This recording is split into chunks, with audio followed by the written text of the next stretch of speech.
বন্ধুরা চলে আসলাম আবার একটা ভিডিও নিয়ে তোমাদের সামনে। এই দেখো তা আমার তো চান ডান কমপ্লিট, সব কিছু অনেকটাই বেলা হয়ে গেছে, এখন কমপ্লিট বলে লাভ নেই। আর এই যে দেখো তোজো, তোমাদের তোজো বাবু কী করছে দেখো, কি দুষ্টুমি করছে দেখো, শরীর খারাপ থেকে উঠে মানে এক দুষ্টু হয়ে গেছে। ওই যে মুখ দেখাবে না তোমাদেরকে, ওই যে ও মুখ পাশ বালিশ দিয়ে মুখ ঢেকে ফেলছে, ও মুখ দেখাবে না।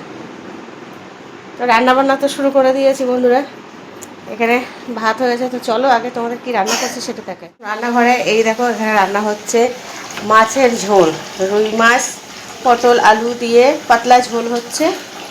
আর মশলা ছাড়া বলতে আদা জিরে বেটে দিয়েছি। আর এখানে লঙ্কা কাটা আছে, আর এখানে আছে বেগুন। এটা পালং শাকে দেবো বলে কেটেছিলাম, যেহেতু কালকে ডাল আছে, ডালের সঙ্গে ভাজা লাগে, তো কী দেবো, তো এই পটল ভাজি কী বলে বেগুনটুকু রেখেছি, ভেজে নেবো। আর এখানে আছে পালং শাক কাটা, আর এখানে আছে আলু বেগুন কাটা। এটা পালং শাক দিয়ে করবো, আলু বেগুন দিয়ে পালং শাক দিয়ে করবো। আর এইটুকু বেগুন রেখেছি, এটা ডালের সাথে খাওয়ার জন্য আলাদা ভাজবো। আর এখানে যে মাছের ঝোল হয়ে গেছে, তো চলো। আর এখানে কাঁচা লঙ্কা কাটা আছে, শাকে দেবো, মাছের ঝোলটা বের এসে নামাবো। তো চলো।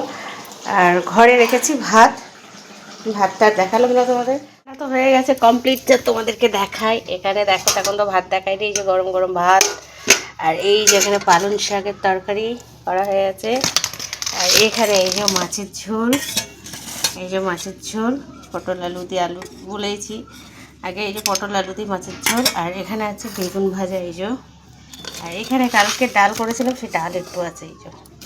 তো এই আজকে খাওয়া দাওয়া হবে বন্ধুরা, আর কিছু না, বেশি কিছু করছি না, গরম এমনি। তারপরে সবই জানো, সব শরীর খারাপের ব্যাপারটা তো আছেই, কোনো রকম করছি, খেতে হবে তাই। তো এই আজকে রান্নাবান্না হয়েছে, তো কেমন লাগলো অবশ্যই করে জানিও। তো এখনকার মতন টাটা।